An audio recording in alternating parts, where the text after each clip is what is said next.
Welcome to Grounded in Motion. Where all things go. Starting off right here. So, you want to start? Yes. This mic is in my face. You have to move it. There we go. I think that's better. I can see you. Well, hi friends. Hi, friend. So Nanette and I have known each other since 2015. Yes. So this will be going on 10 years. And we worked together in Miami, which is where we met. And it's really funny because I did the yoga and Nanette worked the front office and then got certified in foundation training. Yes. And then life happened and I left and got certified in foundation training. Then she got certified in yoga. And now I work in an office as well. And she is out in the world doing the things which I had done after I left the office. True. So now we have so many of the same experiences from different backgrounds and teachers. And so we get to collaborate and kind of bring it to you and share what we've learned and how to move forward in the landscape with new science and new education and ways to do the things you want to do without hurting yourself. Yes. Do it smarter, not harder. Yeah, and talking about our opinions and perspective on certain styles of trends and exercises. Because having the same background, certifications, it's kind of like when you meet people who are on the same path and people who talk about the same thing is even aligned with your vision. You're like, I'm doing the right thing. I'm not crazy.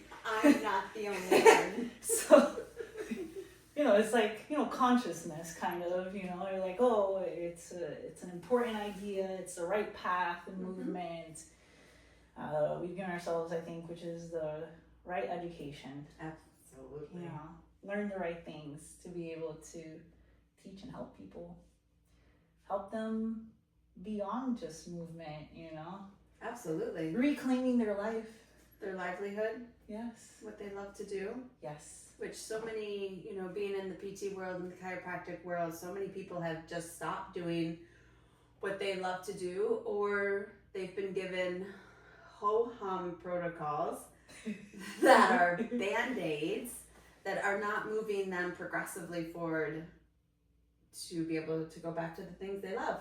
Exactly. And unfortunately, we've been conditioned to think that that's just, I was a little bit older. I'm in my 40s, so it's like, I'm just getting older, so that's just the way it is. And honestly, we're starting to see out there in the world, like 70-year-olds still running and lifting and doing incredible things. And now, especially, I'm just so proud of women. They're so strong and they know and understand more that how important lifting weights is, and they're out there getting strong as fuck. And I think that's so incredible. And in South Florida, I think we have just maybe a slighter advantage to some places. Yeah, in exercise, not yoga. We're not talking about yoga just yet. We will talk about the Fitness yoga, and exercise and building actual lean muscle mass and getting real strong with structured weight training routines. Yeah, we have some of the leading professionals in the fitness industry really in this area, and we're really lucky. I've worked with so many of them, and it's such an honor to be able to practice with them and learn from them because they are, doing the right thing. Exactly, doing the right thing, meeting the right people, talking about the same thing. Some of us have even been, we were talking about how we've been teaching some of these things. We gotta get this out there. This is why we're here. We've been teaching a lot of these things for a long time. For like 10 years, and a lot of basic stuff that we have known for 10 years is being spoken about now, like how the hip hinge is now the best squat in the world. So, we have been in the future for a little bit already. So now, we get to talk about it, like you said, coming back together after being a little bit of time separated, doing our things. Sometimes it's easy to forget that the basics are the basics, and that everyone needs to know how to hinge and squat and, push, pull, all these things. But we think that everyone knows how to do that. And I'm an advanced practitioner of a lot of things. I risk my life every day doing things.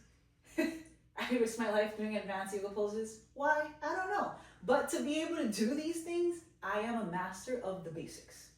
Yes. And I don't stop going back to the basics. Always. Even a gentle balance holding a chair.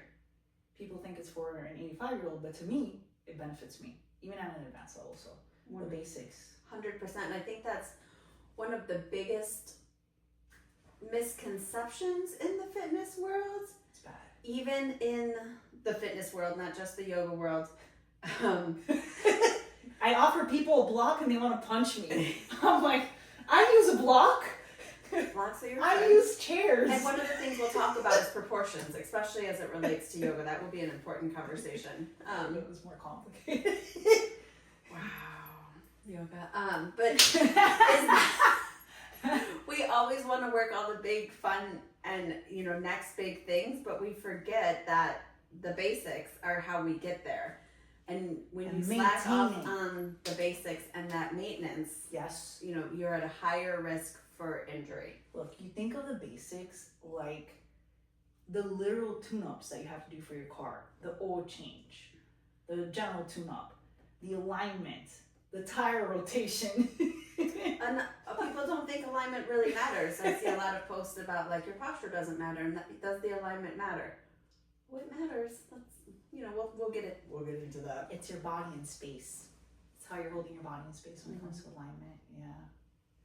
Some people say, what is it, that Instagram? We see a lot of things on social media that we sometimes, now Maleah and I are going to be aggressively discussing sometimes.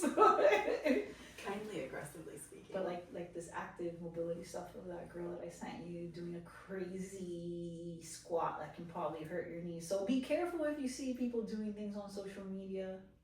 Make sure it makes sense. Make sure it's backed by some science and it's sensible.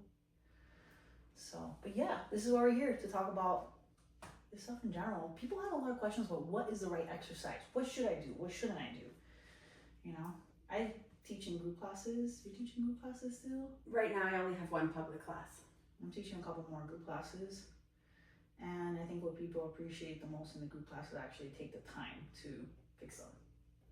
People almost get emotional when I fix them, and they're so grateful when I taught them a technique that actually didn't cause them discomfort, like neck pain during, whatever it is that you're doing, weight training or core workout. So group classes, I think that's what. And group classes can be hard for that. When you've got a room of 50 people. I don't teach with 50 people in there. Semi-private group class. Yeah, no. Maximum 17. Yeah, and I'm like maximum. It's impossible. If you go to a group class and there's 50 people in there, you can forget about doing it right. Unless you're like me or Maleah, that we really know what we're doing and we're super careful and we're like aligning ourselves as everybody else is doing whatever they want to do, So, something to consider if you're not too sure about how you're moving is making sure you contact like a professional like Maleah that can go over these stretches, this alignment stuff with you. So, I may need you. I can't check myself. I say these to all these athletic, I can do whatever I want. Yeah, but even me, that I have, I work You're on this. strong as fuck, dude. I still need someone to check my hips. I don't know sometimes where I am. Sometimes I'm like, what am I doing today? What am I doing today? Why does my hip feel like it's in a different zip code? I need a teacher to correct me. So 100%. never cut yourself short of finding a teacher that helps you, that has an extra eye, that can see you from the outside, that can help align you so you can get your exercises in the right position, avoid discomfort, avoid pain. And the right position for you. Yes. Because some people, if they have scoliosis or something. Different. Every human body is different. I call it Carfax. Everybody's Carfax are different. We've been talking a lot about cars today in the body. Sorry, I don't know. It's just cars. Carfax. Accident here, surgery there. I don't know. There's just so many Dent things. here. Dent Yeah, here, no, I dent love there, it. a knee replaced. What are your Carfax? Like, everybody has a different history in their body. Mm-hmm. And their body holds a different story. So you're not the same as the person next to you. You're totally different. So your needs are going to be different. Oh my gosh, 100%. So, and I think one of the big things that we'll talk about that we're both passionate about, but I geek out on, is breathing. Everyone thinks breathing is just like I'm hiding behind the mic for this one. breathing. Well, I breathe unconsciously. I'm breathing, but there is optimal breathing and poor breathing and not so great breathing. And breath work is super trendy right now. Everyone's doing the breath work. But before you get to the breath work, like, can your body breathe optimally? Because the body will always take the path of least resistance. It is not trying to be optimal. It is trying to be conserve energy, keep you safe, keep you alive. You know that you actually brought me back to my senses when it comes to breath work, because that's something that I completely overlooked. Yes, I know everybody in training, in exercise, we're talking about breath work that they're doing now, such as Kundalini, transformational breath work, and meditation breath work, right? Breath of fire, stuff like that. Not breathing during exercise, but Maleah highlighted very important things, like such as, is this person able to take a full breath, you know? And they're putting them in a meditative position or a still position, and they're telling them to, but maybe that person doesn't have it. They don't even have that full lung capacity. It's true. Well, their nervous system is already redlined. So now you're redlining their nervous system even more. Do they have the tools or the wherewithal to know how to downregulate that upregulated state? My fear is that maybe their diaphragm's not even very minimal breathing through a straw-like situation.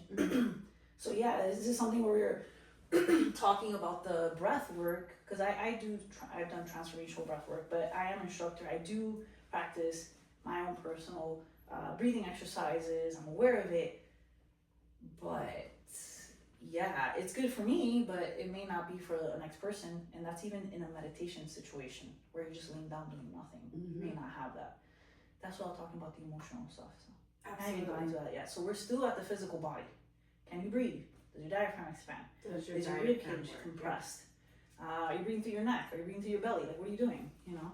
And some practices have brought about a tendency of what's the word I'm looking for? Hypermobile belly. So the diaphragm is like bypassed, and then the belly expands. And if you don't have that diaphragm moving, you're missing a lot of really important pressure into the abdominal cavity, which is huge for our digestion and moving fluids and constipation. So we'll dive deep into that because this will be a teaching podcast. So we do want to teach you these things. We may move sometimes. We may have a little like quick video, whatever, of a second of just her teaching you something or whatever. But so yeah. Breath work. I think that's our first topic. That's going to be our first episode. We'll need to talk about the nervous system and that. So we'll start there. Yeah. Maleah's got it covered. I do the tech support here, so I hope I did a good job today. Is the mic sounding good? Oh yeah. So yeah, and then you're gonna cover the science, and then I just want to cover some of the more the psychological shifts in breath work and what people are looking for nowadays in terms of breath work and what results they're actually looking for. Like, they want to release emotional stress, or they want to release trauma, or whatever, you know? So, once again, Maleah's going to be starting off with the body. Yes. And I'll probably ask her a bunch of questions on, leading up to more of the psycho-spiritual stuff. Absolutely. And we'll talk about the science of what's happening and what is really missing in so many of the, I'm popular, and so many of the trainings that are breathwork training things. So we'll get into all of that. And movements, and then we'll get into movements. And we'll movements tackle and trends. Yoga and trends. We will talk a whole month about yoga. A whole month. Maleah will talk about the physical, and I'm going to make sure everybody understands where the philosophy stands in yoga. We don't just move. Yoga is not about the movement, ultimately. Oh, it's not exercise? Unfortunately. We're not really doing yoga if it's seen as an exercise. Just to let everyone know, I retired from teaching yoga. I'm very heartbroken by the community of yoga. The yogis expect something of me that I can't provide to them because I'm trying to help them, lean more towards philosophy concept and using their body and their movement as a yantra, which is a tool, which is ultimately what some of the asana is for. But whatever. I shall teach yoga maybe again in the future. I think this is a great platform for you to teach yoga. Because Maleah and I, we care more about Ganesh than anything else, and some of the poses. I mean, he's the best. He is the best. But we'll be talking about that. A little bit of philosophy and the science behind the movements. And yes, I can't wait. I look forward to it. If there's things you want to know or questions, please put them in all the places so that we can answer all of the things that you're interested about and want to know about. We're here to debunk whatever. If we don't know, I'm going to bring my laptop. We're going to sit here on my laptop and we're going to ask Google and ChatGPT, baby. And our resources, like and our resources and all the best influencers and not influencers, but leading experts in. I was listening to Tom Meyer just now about spatial medicine. I love him. Doing a lot of research on that spatial medicine. So we'll talk about that. So Nanette and I randomly did not sign up at the same time or even know that we were doing it, but we both won scholarships with Tom Myers, who is the creator of Anatomy Trains, and we show up into this huge webinar. It was during COVID. Yes. And it was a full human dissection. And what's so cool about Tom Myers, as opposed to like the medical world, is that when Tom does it, they're not embalmed. So you have a fresh corpse that has been donated to science. Fiona. It was Fiona. I would never forget I her. love you, Fiona. Thank you for donating your body. Fiona's neck taught me a lot. That's the one I rerun and watched it again, was the neck. Mm-hmm. And so we watched a live dissection. They had cameras 360 around, and Tom, I don't remember what the other Tom and that other name. His other name is Tom also. What does he do? What do He call is these people that actually Very intimidating man. Very carving a corpse. Oh my god. It's on the tip of my tongue. Well, very talented, definitely peeled through all the layers of the human. But what's so beautiful about that, I need a piece of paper because I will forget the things. Ask Shivani, I did a podcast with her and she was like, girl. But because it wasn't embalmed, when they dissected the fascia, he could pull on the fascia in the upper body and move the lower body. And that was such a beautiful experience to see how fully connected the body is. And doctors don't learn about that. They used to, up until 50 years ago, just throw the fascia away. They didn't study it, they didn't research it, they didn't understand it. And now they understand that they can dissect the whole line of fascia from the toes to the head and it be, fully connected. So he was so talented, and Tom is so smart. So that was a really cool experience that we were able to do unknowingly together. Yes, that was incredible. That's something that I definitely recommend if you work with the human body, you need to experience, I get goosebumps, you need to experience something like that because you need to understand that you're working with a human body, and that there are things inside. I think a lot of instructors forget that there is a unknown caller.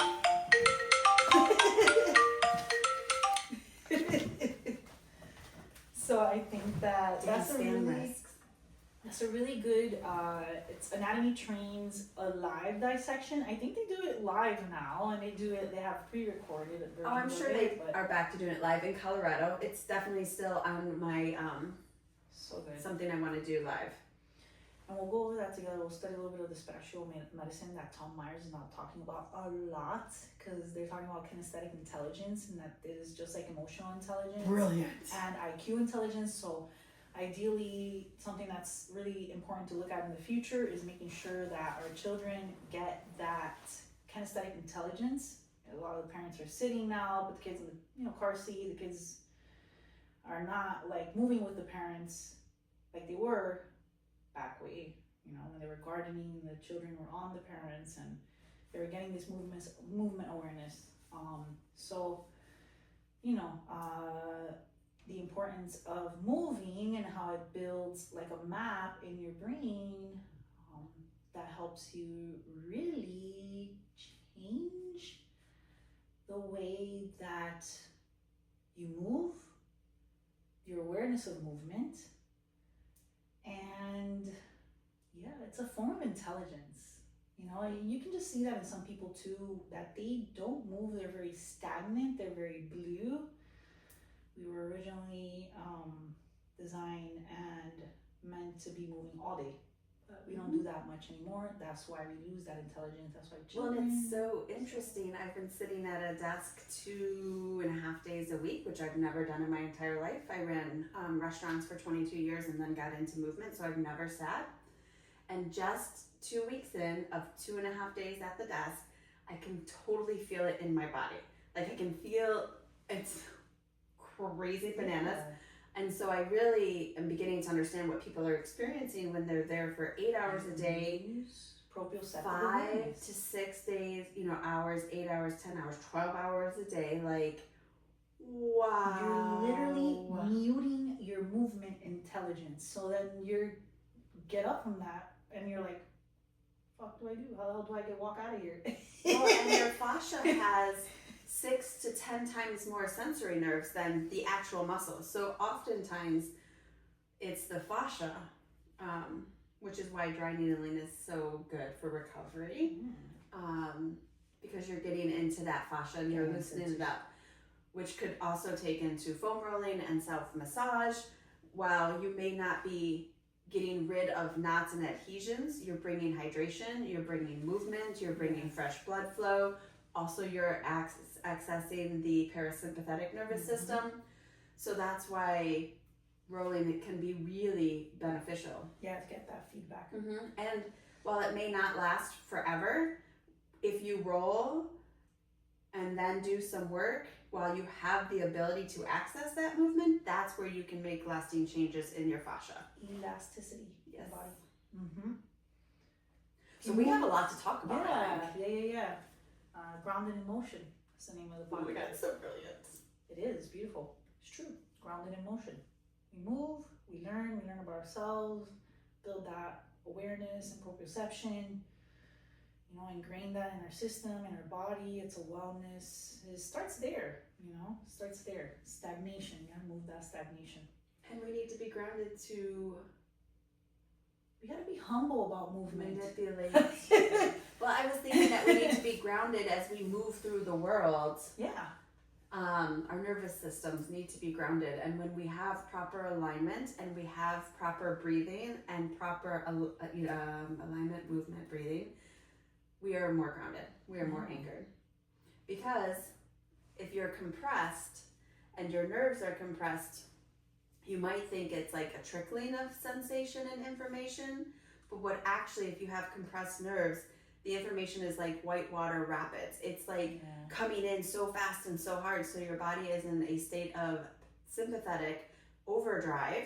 But as you make space and create the shape of the body, change the emotion, the awareness, your nervous system becomes decompressed and the information slows down. Think about it, it's tissue and cellular compression.